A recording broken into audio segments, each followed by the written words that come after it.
Hey crafty friends, this is Julissa of Paper Gems by Jules, and today's video is a part of a series. So there's actually two videos that are very similar, but this particular video is the vintage version. And by vintage, I mean that I created 4 different tags. 2 of them are in this video, and this is the vintage series. And what I'm doing is I have one tag is in ivory paper, and then the other tag is in white paper, and I'm showing you how to use some of your gray Copics to create a kind of a vintage vibe. So on the ivory paper, which I'm starting with now, I'm using warm grays only. So I will actually list all of the colors as I'm using them in the upper left hand corner. I apologize if it's too far away. I was just trying to make a video. You know, this process is very long and can be time consuming to create. So be patient with us when we're creating these videos. But hopefully this gives you some inspiration on how to utilize your grays to create this kind of look when you're making a card, if you want to have that kind of vintage vibe, but also just to make a classic look when you're making cards. Not everything has to be super colorful. Sometimes that old look doesn't have to be necessarily a somber thing. This is great for sympathy cards, but it's also great for a very classic look. So that's kind of what I was looking for with these 2 cards. So again, I won't talk through the entire video because it is pretty self-explanatory. This is using the Make a Tag die set that I don't believe is in the store right now. I'm not sure if it's coming back, but if you have it, awesome. If not, you can use a tag die that you have, or you can use something else. This stamp that we're using is new, released on July. Get over it, we're in August 3rd, and that is called Something About Christmas. It's a beautiful snowman with lots of detail, and it's a big one, so it's great to color. Great for watercoloring too, which I rarely ever do, but I should, and this is a really good one to use. So here again, just using warm grays solely on the ivory version. Later in this video, you'll see that I'm using the cool grays for the white tag, and that'll give that black and white look. I wanted this more of the sepia type look on here. But that's pretty much it. So enjoy the video. I'll put some mild holiday music. If you're not into it, lower the volume. Sorry. Kind of wanted to keep with the vibe. If you have any questions, please post them below. I will make sure to put links in the video as well as the blog if you have any questions or need links to shop. All right, thanks so much for watching, and I hope you enjoy, and don't forget to subscribe at the end. Thanks.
right, you made it this far. Nice work. All right, so now we're just going to do the white cardstock and we're using the cool grays. Same process. I might use different versions, different numbers. So if you have all of the grays, you can use all of the grays. If you want to incorporate another color, you can do that. You know, you can do whatever you want, but this video is simply for inspiration. The goal is to try something different or learn something different. If you haven't ever done a black and white Copic coloring, this is a great way to do it. I like the cool because I was thinking cold. That's literally my mindset. I am not an artist, formally trained artist at all. So I'm just winging it. So you can too.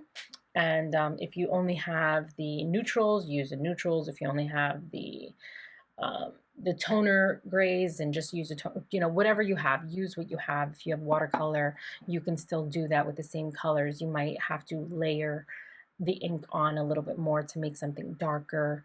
Maybe you mix the color with a darker color. Maybe you add white to it to make it lighter. Whatever it is, just be creative. That's the goal in these videos, is to spark some inspiration. So enjoy. Back to the holiday music.